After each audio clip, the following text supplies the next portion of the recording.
Hi there, this is Ginger from Ginger Snapshots. Hey, this week I wanted to answer a question from a viewer actually and talk about my Godox AD200 Pro. Now, if you look really close, my light is actually the Flashpoint, which is the same thing. It's just got the label Flashpoint. I bought it from Adorama and that's the way it comes from there, but it is the same light, just different label. I have done a video on Godox lighting, so check that out if you want to know more about my Godox lighting. So I don't want to repeat a lot. I've done videos on my PLM umbrella that I use for newborn photography. So there's a lot of things I've already covered in previous videos. And basically, I just want to talk about this light in particular and how you use it with the modifier. For me, I use it in a PLM umbrella. This is a 64-inch PLM umbrella from Paul C. Buff. I got it directly off the website. I've tried the 7-foot, that's what I started with, and I moved to this and I've stayed with this. I love this light. A lot of photographers use one light and that's this size or the 7-foot. I know Anna Brantze, a very famous newborn photographer out of California, and she uses one light a lot of times unless she's doing a backlight image. But this is what she uses, and she uses strictly as a shoot-through umbrella.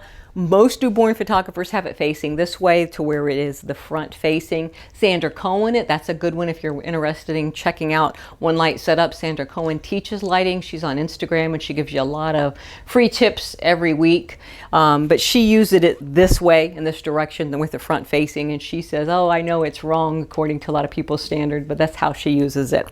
Okay, so you can also use, you can use this however you want if you have the right adapter. So let me just say that. Got some adapters in my hand. I'm trying to hold on to it. So this is how I use it. And as you can see, there's a space for this just to go right inside there. I'm just putting it backwards, sorry. And you just slide that in there. It's kind of tight. You want it tight because you don't want your light falling out. But there you go. And let me just show you. All right, here is this adapter. I've got two of these adapters all the time. So what you do is you just will take this. This is an S2 bracket. This one actually is by Glow and this one is by Godox. I have one of each. So basically you're going to set that down on a light stand and then just screw it tight and secure it in there. And then you have a couple options with this here modifier. You can put an umbrella through it.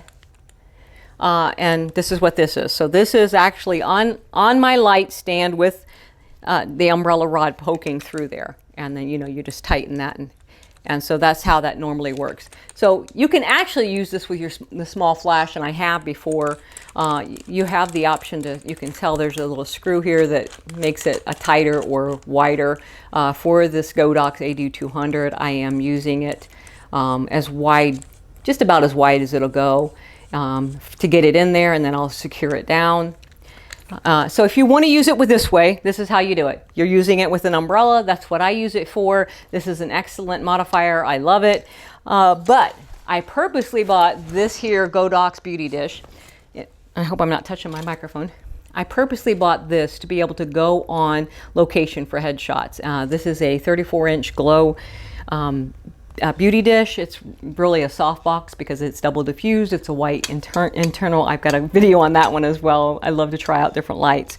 So this one is a Bowens mount, and what I try to buy is Bowens mount. Bowens mount has got the 3 protruding, I don't know what you call those, but there's 3 of them there.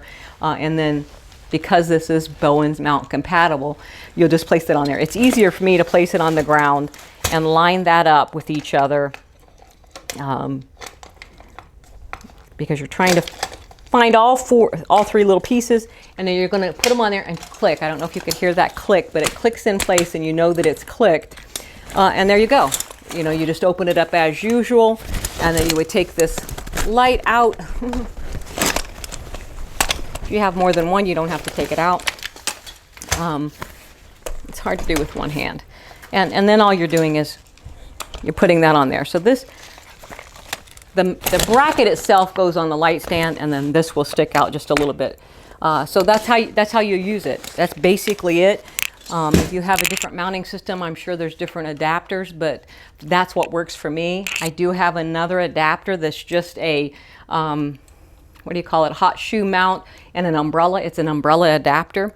directly on this, you have the option. You have a couple 1/4 thread, and you can actually, it's the same size. So I could actually put this on here on this side or on the bottom, either one, and have that on there, and then put the umbrella through it, and it's facing the umbrella, and that works perfect too.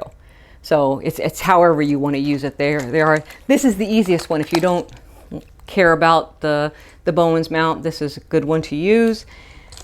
Okay, so when you buy this, it comes with 2 heads. This is the Fresno head, and I think it's great when you're traveling because you don't have to worry about bumping that.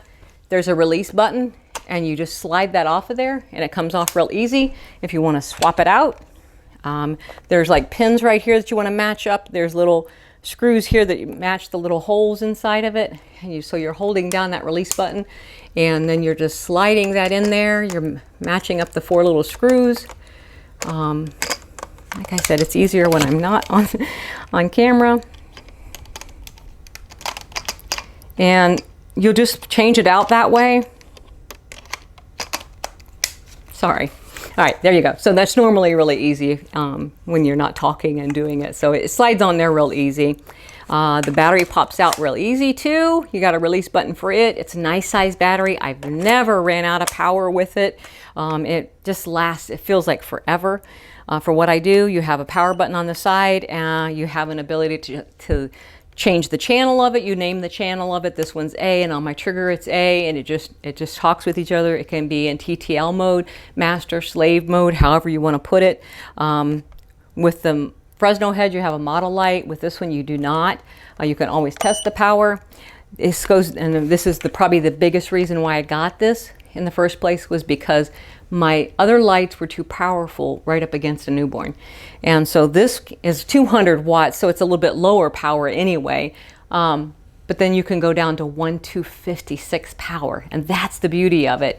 It doesn't have a cord. You're not tripping over the cord. It's so much portability, and you could go down and within each increment. So like if I put it at 164 power, I could go +1, +2, +3, +4, +5, all the way up +9, and then it goes up to the 132nd power. So you even have, 10 more increments within the increments that you have, and that just adds to it, I believe. It comes with this cute little case. I love this little suitcase. I'm trying not to drop all my cords, but it comes with this nice little case. It comes with the charger that lights up and lets you know how much power is on it. So basically that's it. I think I've answered all the questions about the AD200 Pro. The main question was, how do you use it in a light modifier? My way of using it most of the time is in this, but I do use it on location. It makes beautiful portable light for doing headshots on location. I know a lot of photographers that will use a couple of these right out to overpower the sun outside. I just don't do a lot of work outside. I have shot it into a shaded area of a tree, and it lit the people up really nicely. So it does work really nice. I did use it once for that dental office that I did on location, but the light was so bright you really didn't even need it. So it was kind of a moot point. I guess I wanted to take my light with me. And I think that's about it. So if you got any questions, let me know. If you have experience with the Godox V1, I would love to hear that, because that is one light I have not tried. I do plan on moving up to the 300 Pro eventually, but right now this is working great. But it would be nice to be able to replace my lights that have a cord that's kind of in the way.